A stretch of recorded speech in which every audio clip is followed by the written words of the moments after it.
Good morning, सुप्रभात, केम छो, सलाम। उम्मीद है आप सब लोग बेहतर होंगे, अपना ध्यान रख रहे होंगे। कल से एक न्यूज ने बड़ा सबको परेशान किया हुआ है, वो है जयपुर में पेपर का लीक होना। ठीक है, कई बच्चों ने बोला कि सर जयपुर में जो नीट का पेपर लीक हुआ है वो पेपर जो है यहां भी पहुंच गया, वहां भी पहुंच गया, इस जगह भी लीक हुआ, उस जगह भी लीक हुआ। तो मैं क्लियर कर दूं, इन्वेस्टिगेशन ऑनगोइंग है, तो इस पर कोई भी तरह की टिप्पणी करना जो है वो उचित नहीं होगा। हालांकि जो मेरे को मालूम चला है वो ये है कि दिस इज ए इंसिडेंस जो एक पर्टिकुलर सेंटर में हुआ, पर्टिकुलर सिटी के अंदर हुआ। ठीक है ना। अब लोगों का बोलना है सर व्हाट्सएप तो पेपर यहां से वहां फैल जाएगा, है ना, और अब क्या होगा। तो मैं आपको दो बातें मैं आपको क्लियर कर दूं। ठीक है, नंबर एक तो ये है कि आज मुझे लगता है आज शाम तक एनटीए इसके ऊपर अपना एक क्लैरिफिकेशन भी दे देंगे इसके ऊपर, वो कि क्या करने जा रहे हैं वो। और कई बच्चों को बहुत डर लग रहा है मन में कि उन्हें लग रहा है कहीं दोबारा से एग्जाम कंडक्ट करने का बोल देंगे अचानक से, तो फिर हम कैसे करें, क्या पढ़ने लगे। कई बच्चे तो इतने हैं कि जिनके 675 685 नंबर आ रहे हैं, वो मुझे मैसेज किए कि सर क्या हम रिवीजन शुरू कर दें। तो सच्चाई ये है कि आपका जो एग्जाम है वो कोविड की सिचुएशन में हुआ है। गवर्नमेंट ने एक बहुत बड़ा रिस्क लिया, जो थर्ड वेव का वक्त जो बता रहे हैं कि थर्ड वेव आ सकता है, तब गवर्नमेंट ने एक जो है एग्जाम लिया आपका टाइम फ्रेम को देखते हुए। अब इस एग्जाम को दोबारा रिकंडक्ट करना मतलब है कि कोविड को न्योता देने के समान है। ठीक है, तो गवर्नमेंट ऐसी गलती बिल्कुल भी नहीं करेगी कि आपके नीट 2021 के एग्जाम को रिकंडक्ट करे। वो भी इसलिए क्योंकि एक कुछ सेंटर पे या कुछ स्टेट में कुछ लीक हुआ है। तो बुरे से बुरा क्या हो सकता है? बुरे से बुरा ये हो सकता है कि उन सेंटर्स में जितने भी बच्चे हैं उनको दोबारा एग्जाम देना पड़े, या उस स्टेट में एग्जाम दोबारा देना पड़े। जैसे एक बार बीच में हुआ था कि जो है केरला की बात है, वहां पर उड़ीसा या केरला में वहां पर जो है कुछ वो नेचुरल कैलेमिटी टाइप का बाढ़ कुछ आ गया था, तो बाकी इंडिया में एग्जाम हुआ और वहां पर एग्जाम उन्होंने बाद में लिया। ठीक है, महीने भर बाद एग्जाम लिया। तो ऐसा है कि एनटी के पास सब कुछ, देखो पिछली बार भी उन्होंने कोविड के चलते जो बच्चे छूट गए थे उनका एग्जाम उन्होंने 10 दिन के गैप से जो है वो ले लिया था उन लोगों ने। ठीक है, तो ऐसा कुछ एनटीए कर सकता है। उसको लगता है कि जस्टिफिकेशन के लिए हमें क्या करना चाहिए, भाई जस्टिस हो जाए लोगों के साथ में। तो पूरे इंडिया में कोई तुक ही नहीं बनता ना इसका अब कि पूरे इंडिया में नीट का एग्जाम जो है वो रिकंडक्ट कराया जाए, क्योंकि जयपुर में पेपर लीक हुआ इसलिए। ठीक है, अब आप में से कई लोगों ने मैंने देखा कल मैंने रात को एक वीडियो डाला, तो बहुत लोगों ने उस पर जो है वो नेगेटिव कमेंट भी किए, उन्होंने बहुत डिसलाइक भी मिला उसमें, और कई लोगों ने उस पर जो है कि तुझे मालूम क्या, ऐसा वैसा, तू तो ऐसा है, मतलब बहुत कमेंट देखे मैंने उसमें। तो खैर वो जानने वाले लोग नहीं है मेरे को, इसलिए उन्होंने ऐसा लिखा। तो कहने का मतलब ये है कि देखो भाई ऐसा है, हर साल तुम उठा के इतिहास देख लो, हर साल एग्जाम नीट का होता है, उसके बाद एक ग्रुप ऑफ स्टूडेंट होए वो यही कोशिश करता है या तो नीट दोबारा हो जाए, या नीट कैंसिल हो जाए, या ऐसा हो जाए वैसा हो जाए। एक ग्रुप ऑफ स्टूडेंट हमेशा ये कोशिश करता है, वो हर बार का है वो। ठीक है, इस बार भी वो वैसा ही एक्टिव रहेगा। और ऐसा केवल नीट के लिए नहीं है, ऐसा यूपीएससी के लिए भी है, स्टेट पीएससी के लिए भी है। हर साल खबर उड़ती है कि आईएएस का पेपर लीक हो गया, हर साल खबर उड़ती है कि स्टेट पीएससी का पेपर लीक हो गया। ठीक है, कितना सच है कितना झूठ है ये तो अब नहीं कह सकते हम, लेकिन मुद्दा इतना है कि कुछ ना कुछ फ्रैक्शन पर हमेशा बोले कि थोड़ा सा कहीं ना कहीं पे जो है वो लूप होल्स तो है सिस्टम में कमजोरियां हैं जिसका फायदा उठाते लोग। अब बताइए, आप बच्चों को तो आप बोल रहे हैं पेन भी लेके मत जाओ, आप बच्चों को बोल रहे हैं पेन लेके मत जाओ, तुम कपड़े ऐसे पहन कर आओ, तुम ड्रेस कोड फॉलो करो, तुम ऐसा करो वैसा करो। इन्विजिलेटर कैसे मोबाइल फोन अंदर ले गया? मतलब इन्विजिलेटर का क्या स्पेशल आदमी है? इन्विजिलेटर को क्या लालच नहीं हो सकता है? वो क्यों लेके गया? तो ये तो गवर्नमेंट को सोचना पड़ेगा कि इन्विजिलेटर का फोन भी बाहर जमा कर लिया जाए। क्यों भैया, फोन की जरूरत है तुमको, है ना। दूसरी बात है कि इन्विजिलेटर की ट्रेनिंग नहीं दी गई। तो कुछ बच्चों ने मुझे रिपोर्ट किया, बिहार से कई बच्चों का फोन आया कि इन्विजिलेटर को यही पता नहीं कि साइन कहां लेना है, किधर पे अंगूठा लगवाना है, कहां पर क्या करना है। वो आपस में बतिया रहे, बच्चों का आधा घंटा खराब किया पेपर का उन्होंने। उनको फर्क ही नहीं पड़ता, उनको फर्क ही नहीं पड़ता कि तुम्हारा क्या होगा, करियर का क्या होगा। वो अपना अंदर समझ ही नहीं आ रहा है। बच्चों से बात करे, कोई पेपर उठा के देख रहा है बच्चे का, तो बच्चे तो सहमे हुए होते हैं, तो कुछ कह नहीं पाते। तो थोड़ा सा सिस्टम में लूप होल ये कि इन्विजिलेटर जो है उनको भी फोन अलाउ नहीं होना चाहिए। मतलब एग्जामिनेशन सेंटर के अंदर कोई भी मोबाइल फोन लेकर नहीं जाएगा, चाहे वो टीचर हो, चाहे इन्विजिलेटर हो, चाहे वहां का प्रिंसिपल हो, कोई भी हो।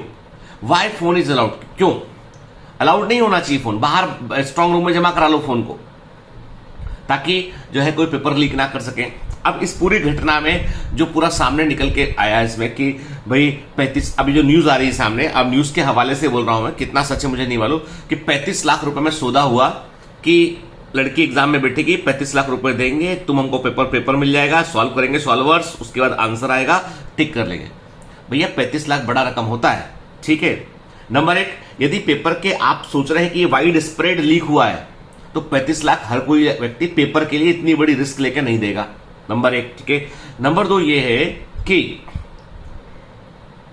ये जो सॉल्वर्स हैं, ये कितना एफिशिएंटली पेपर को सॉल्व किए हैं, ठीक है, कितना कर पाए हैं आधे घंटे में पूरे गोले लगाने के लिए। मतलब जो भी, यदि आप देखेंगे पूरी स्टोरीज को सुनेंगे तो आपको लगेगा कि यार ये इतना आसान नहीं है जैसा मीडिया बता रहा है, मीडिया जैसे प्रोजेक्ट कर रहा है ना। अब मीडिया को क्या होगा, उसको तक मसाला मिल गया कि नया। तो पुलिस ने तो मैंने जो पता किया कि पुलिस ने तो इतनी इंफॉर्मेशन बाहर लीक ही नहीं की जितनी मीडिया लीक कर रहा है। पुलिस ने तो इन्वेस्टिगेशन कर रहे हैं, पुलिस ने अभी तक ब्रीफिंग ही नहीं किया बहुत सारा, ठीक है। तो ये जो मीडिया रिपोर्टिंग है ना, ये रिपोर्टिंग जो है वो हमेशा याद रखिए, इसको आप हमेशा 100 से डिवाइड कर दिया करो। जब भी मीडिया कोई बात बताती है उसको 100 से डिवाइड कर दीजिए आप, ठीक है। गोल्डन रूल है मीडिया का। तो इसलिए फिलहाल पैनिक ना करें आप लोग, क्योंकि देखिए आप पैनिक करेंगे और पूरा नेगेटिव माहौल होगा। अच्छे खासा माहौल है, ये सब बच्चे अच्छा कर रहे हैं, ठीक है, जो भी है। अब देखो एग्जाम के तो वो कोई सॉल्यूशन नहीं है ना कि पूरे इंडिया में एग्जाम दोबारा कंडक्ट करा दिया जाए, ऐसा हो। अरे आपको पता है एक एग्जाम जब कंडक्ट होता है इतने बड़े लेवल पर तो कितना मशीनरी लगता है, कितना लोग लगते हैं उसमें, कितना बड़ा सिस्टम काम करता है। एक ही समय पर पूरे देश में एक ही टाइमिंग पे एग्जाम करना है ना, कितना पुलिस लगता है, कितना पूरा जिला प्रशासन लगता है उसके पीछे। कोई मजाक थोड़ी ना है ये, इट इज ये तो बड़े इवेंट के समान होता है। तो इसलिए इसको ये सोचना कि एकदम से कि अरे पेपर लीक नहीं, जहां जहां पेपर लीक हुआ उसके वो ट्रेल को पकड़ेंगे पूरा वो। देखो, और बहुत आसान है आज के जमाने में, जो भी पेपर सेंड किया होगा इतने कम टाइम में वो थ्रू मोबाइल ही होगा, और मोबाइल के थ्रू चीजों को ट्रैक कर सकते हैं। इवन राइट नाउ गवर्नमेंट की पॉलिसी के according they can trace each and every platform, किसी भी प्लेटफॉर्म को वो ट्रेस कर सकते हैं उठ के। तो ट्रेस कर लेंगे उसको, वो जहां जहां पैसा लगेगा वहां वहां के एग्जाम कैंसिल कर दी जाएंगे।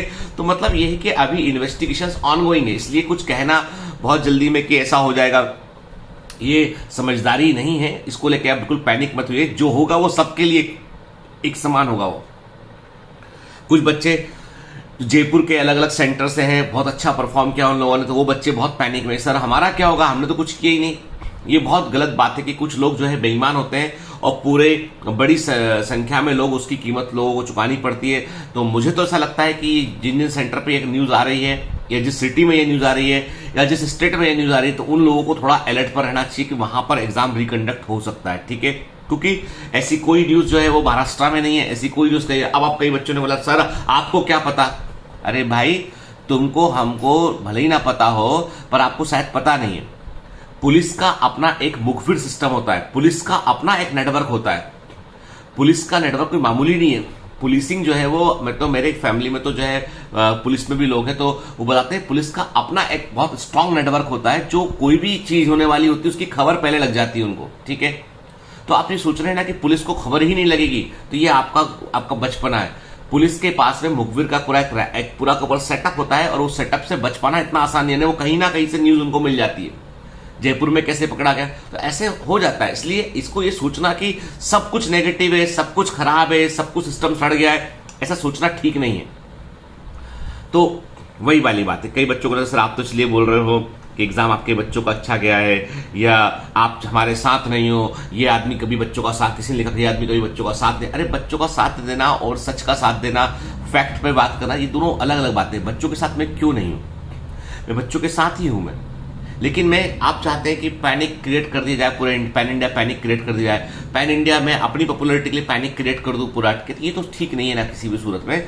देखो आप और हम जो है ना, इस चीज को हमने मुद्दे को देखा हमने, तो अब यहां पर जो एक्चुअल एजेंसी है वो है पुलिस, गवर्नमेंट, एनटीए, वो सब सोच रहे हैं। उनको भी तो पता है कि उनकी भी तो क्रेडिबिलिटी का इशू इतना बड़ा। यदि पुलिस को लोगों ने कहा सर पुलिस मिल जाएगी, अरे भाई पुलिस को पकड़ती क्यों यदि मिलना होता उसको, ठीक है। तो ऐसा नहीं है ना, हर जगह पे जो है वो हम नेगेटिव ही सोचे, बुरा ही सोचे, ये अच्छा अप्रोच नहीं है। तो हमको थोड़ा अप्रोच पॉजिटिव रखना होगा। और मैं वही बोलूंगा सब बच्चों से कि बेटा अब हमको इतना समझना है कि 1-2 दिन रुकिए, सारा दूध का दूध पानी का पानी खबर सामने आ जाएगा, एनटीए क्या करने वाला वो भी आ जाएगा। तो क्यों हम अननेसरी जो है वो उसमें पैनिक लें हम, कि जैसा जो होगा हम उसके अकॉर्डिंग अपने आप को मोल्ड कर लेंगे, आप बिल्कुल चिंता मत कीजिए, उसके अकॉर्डिंग अपने आप को मोल्ड कर लेंगे और सब अच्छा ही होगा। ऐसा नहीं होगा, कोई भी समझदार व्यक्ति थी, मैं आपको भी जो है वो चीफ मिनिस्टर बना दूं, आपको भी मैं जो है वो एनटीए हेड बना दूं या प्राइम मिनिस्टर बना दूं, आप खुद रैशनल डिसीजन लेंगे, आप ऐसा नहीं करेंगे। कई निर्णय जो है सरकार को भावनात्मक नहीं लेने होते हैं, उनको निर्णय लेना होता है प्रैक्टिकलिटी क्या है उसकी, उससे कितना सारा सिस्टम अफेक्ट होगा, है ना। तो ऐसा नहीं है, इसलिए government will take this thing very seriously, उसको ट्रैक कर टैकल डाउन करेंगे और जहां जहां पे ऐसा हुआ है वहां पर जो है एग्जाम को उस सेंटर में या उस शहर में एग्जाम को रिकंडक्ट किया जाएगा, ठीक है ना। और मैं कहता हूं ऐसे जो अपराधी पकड़े जाए ना, इनको सख्त सजा मिलना चाहिए, पूरी जिंदगी जेल की सलाखों के पीछे गुजरना चाहिए, क्योंकि ऐसे लोग जो है ना कि ये लालच की अब देखो मैं कह रहा हूं, जब आप इतना पैसा देके पेपर आउट करा के आप डॉक्टर बनेंगे, अरे यार जिंदगी में जब तुम्हारे सामने असली में पेशेंट आएगा ना, तुम तो कुछ नहीं कर पाओगे। कोई पेशेंट तुमको पीछे से पैसा देगा थोड़ा मेरा पैसा देके ये दवा लिख दे, मतलब ये तो बहुत ही मतलब है ना, मेडिकल तो ऐसा चल ही नहीं पाएगा यार। मेडिकल आपकी कोई सरकारी नौकरी ले ली हो, रिश्वत देकर चलो ले लिया आपने, समझ में आ गया, आप कलम घिसते घिसते जिंदगी कट जाएगी। अरे यहाँ तो डॉक्टरी में तो आपके रोंगटे खड़े रहते हैं, पूरे सर के बाल खड़े जाते हैं प्रैक्टिस करते हैं, ठीक है ना। पेशेंट सामने आया देखा नहीं है तो पेशेंट वहीं पे झगड़ा शुरू कर देगा आपसे, मजाक थोड़ी ना है कोई। तो मतलब ऐसे लोग जिंदगी में कभी बड़े सफल नहीं हो सकते। लेकिन वही मुद्दा वही है कि यार देखो बेईमान तो हमारे समाज में से ही लोग हैं, यानी लोग हमारे बीच से ही बेईमान लोग हैं, और इसका इलाज जो है वो इतना आसान नहीं। एक्चुअली इसके इलाज के लिए जो है ना अब लोग मास्क में छिपा के डिवाइस लेके जा रहे हैं, ठीक है, मतलब लोग जो है वो नई नई चीजों को इन्वेंट कर रहे हैं। क्या बोले, कोई क्या ही कर सकता है, जितना गवर्नमेंट कोशिश कर रही गवर्नमेंट पता कर रही है। लेकिन ये है कि हाँ अभी पैनिक मत लीजिए इसको लेकर, इस न्यूज को इतना बड़ा हल्ला मत बनाइए कि लोग घबरा जाएं, ठीक है, क्योंकि देखो बहुत बच्चा साल भर मेहनत करता है, बहुत जी तोड़ मेहनत करता है, और होता ये है फाइनली कि जब ऐसी न्यूज आती है तो उसका दिल टूट जाता है। और मुझे लगता है कि कोई भी समझदार व्यक्ति यही बोलेगा कि यार जहां जहां हुआ वहां पर रिकंडक्ट एग्जाम हो जाएगा, तुम चिंता नहीं करो, सब ठीक होगा, ठीक है। तो आज मैं ये इसी बारे में बात करूंगा आपसे, और बोलूंगा कि नीट 2022 के बच्चों से बोलूंगा बेटा पढ़ाई करो भी, इन सब चीजों में सुनने में, चटकारे लेने में, मजे लेने में कोई मतलब नहीं है इसमें, ठीक है ना। ठीक, all the best, bye bye.